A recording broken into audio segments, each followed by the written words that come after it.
இங்கே நம்ம இப்போ மாடி தோட்டத்தில் என்னென்ன பூக்கள் இருக்குதுன்னு பார்ப்போம். நிறைய பூக்கள் இருக்குங்க பாருங்கள். ரோஸு, செண்டுமல்லி செடி பாருங்கள்.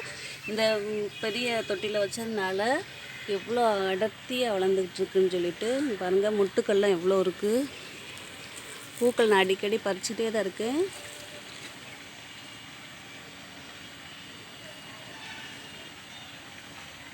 இதில் பதியம் போடுறது கூட எப்படி நான் காமிச்சிருக்கேன் பார்த்தீங்களா. பதியம் நிறைய எடுத்து போட்டும் திரும்ப வளர்ந்துக்கிட்டே இருக்குது பாருங்கங்க. இது பாருங்கள், ஒரு செடி நட்டு வச்சோம்னா அதுலேருந்து நிறைய செடி வந்துக்கிட்டே இருக்குது.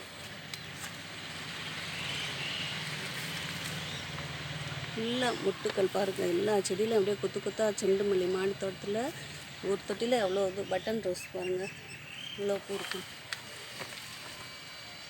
இங்கேயும் பாருங்கள், செண்டுமல்லி தான் ஃபுல்லாக. இது வந்து ரெட் ரோஸ், இது பன்னீர் ரோஸ். நல்லா வாட ஒரே பன்னீர் ரோஸ் வந்து நல்லா வாசனை அடிக்குது பாருங்கள். பறிச்சுக்கலாம். நான் நேற்று கூட ஒரு 3 பூ பறித்தேன், ஆனால் வீடியோ எடுக்கலை. டெய்லி பூ இருக்குனால. அங்கே ஒன்று இருக்குது.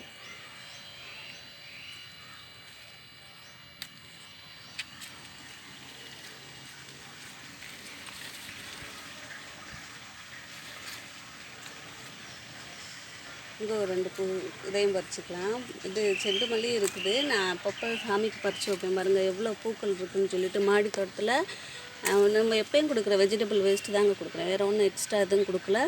ஆனாலும் பூக்கள் பாருங்கள் நல்லா பூக்குது. தேங்க்யூங்க. பாருங்க பாருங்கள், இன்றைக்கி ரோஸ் 5 இருக்குது, இன்னும் கூட 2 இருக்குது. பறிக்கணும். பாய்ங்க, தேங்க்யூங்க.